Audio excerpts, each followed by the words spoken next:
En 'n lekker, hartlike goeiemôre vir jou.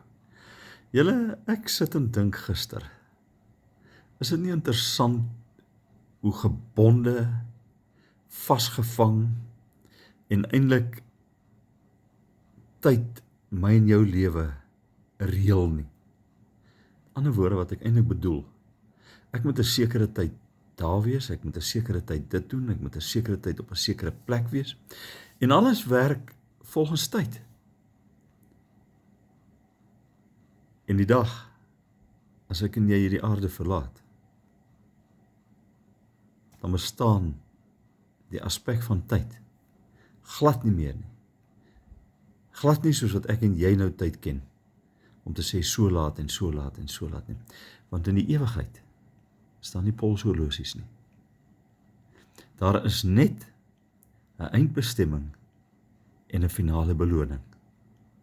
Nou ja, die eindbestemming hang af van die keuse wat jy gemaak het om God te dien of nie. Die beloning hang af van wat jy besluit het om God te dien of al dan nie. En die lekkerte daarvan is, ek hoef dit nie aan tyd te koppel nie. Maar hier waar ek en jy nou is, op hierdie aarde, wil ek vanmôre vir jou sê, maak tyd. Maak tyd vir God.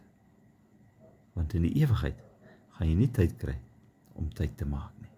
Here, dankie dat ons kan tyd maak om tyd te spandeer, sodat ons in die ewigheid, wanneer ons by U kom, kan weet dat ons vir ewig veilig by U sal wees. Amen. Jy moet 'n baie lekker naweek hê. Bye bye.